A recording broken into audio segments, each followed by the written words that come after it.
वाहिगुरु जी की फतेह। बिस्मिल्लाहिर्रहमानिर्रहीम। मंच पर मुस्लिम जगत के धार्मिक और सियासी आगू साहबान और पूरे हिंदुस्तान से आए हुए मुस्लिम भाइयों, मैं आज यहां पर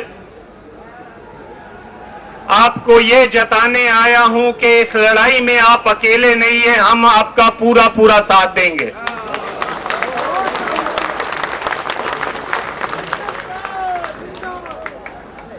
हिंदुस्तान की सरकार कोई भी हो, उसकी हमेशा ये कोशिश रही है कि मुसलमानों को, सिखों को, ईसाइयों को, सबको अकलियतों के रूप में वो इकट्ठा कर, अलग अलग करके तो अपनी लड़ाई जो लड़े। आज आपकी ताकत को देखते हुए एक और बड़े मुहाज की आज आप नींव रख रहे हैं कि हम अकलियत नहीं है, हम मेजॉरिटी है। और यह तब मुमकिन हो सकता है जब हमारी लड़ाई आपकी हो और आपकी लड़ाई हमारी हो। यह तब हो सकता है जब वक्फ बोर्ड की जमीनें अगर बिहार में उठाई जाती हैं या कोई धक्का किया जाता है या यूपी में किया जाता है तो पंजाब में से मुसलमान और सिख भाई वहां जाकर लड़ाई लड़े और अपने जो है उनको बताएं कि ये हम बर्दाश्त नहीं करेंगे। और मैं आपको ये बताना चाहता हूं, ये फितरत में है। बिहार में पटना साहिब हमारी वो मुकद्दस जगह है जहां पर 10वें गुरु गोविंद सिंह जी ने जन्म लिया था, प्रकाश हुआ था उनका। वहां की जमीनें भी डिस्ट्रिक्ट जज के अधीन हैं। आधी से ज्यादा जमीनें 1956 से लेकर आज तक छीन ली गई हैं। इसी तरह नांदेड़ में आधे से ज्यादा नांदेड़ शहर हमको निजाम हैदराबाद ने महाराजा रंजीत सिंह के काम से खुश होकर तखत हजूर साहब को वो जमीन दी थी। उस नांदेड़ शहर की आधा से ज्यादा जमीन जो है महाराष्ट्र की सरकार ने कब्जा किया हुआ है। पिछले 12 सालों से चुनाव नहीं होने दे रहे हैं और उनका पूरा मंसूबा है कि हमने जो है उस कमेटी के ऊपर अपनी जो है हुकूमत चलानी है। तो मेरा आपसे यही कहना है कि वक्फ बोर्ड की जमीन गरीब की जमीन है। वक्फ बोर्ड की जमीन धार्मिक बंदे की जमीन है जिसने दसवंध दिया, कहा भी चलो मेरे दादा दुनिया छोड़ गए हैं, उनकी याद में मैं थोड़ी सी जमीन देता हूं जहां पर कोई मदरसा खुल सके, जहां पर कोई अस्पताल बन सके। लेकिन सरकार को यह मंजूर नहीं है। सरकार आपका टेस्ट ले रही है,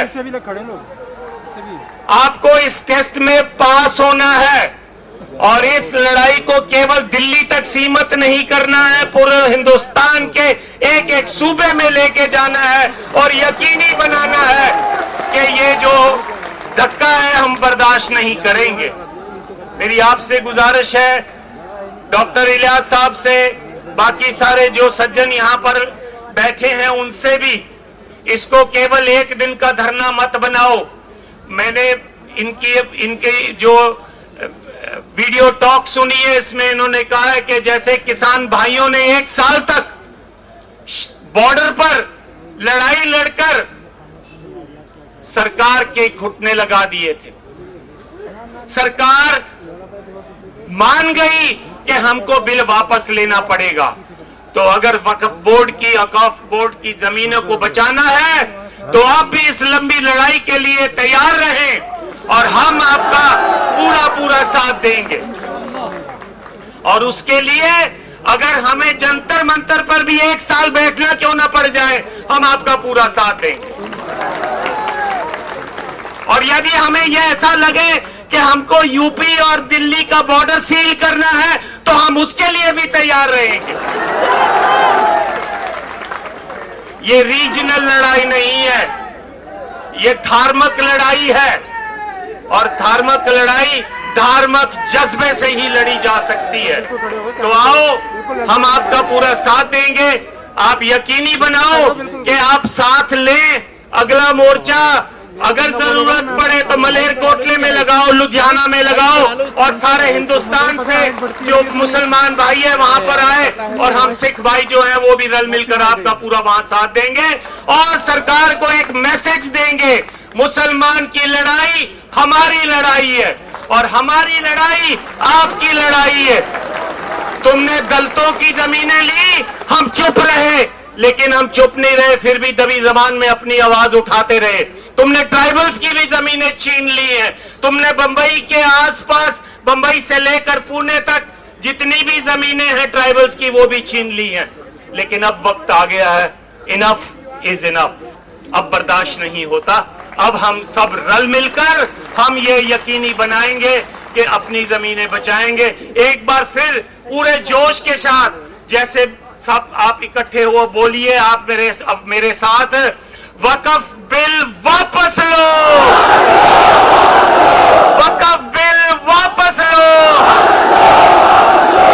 वक्फ बिल वापस लो। मुस्लिम, सिख, दलित, ट्राइबल एकता जिंदाबाद। मुस्लिम, सिख, ईसाई, दलित, ट्राइबल, बहुजन समाज एकता जिंदाबाद। इस आस के साथ कि हम इस लड़ाई को जरूर जीतेंगे, एक बार फिर अंत में आप ही का नारा, नाराए तकबीर,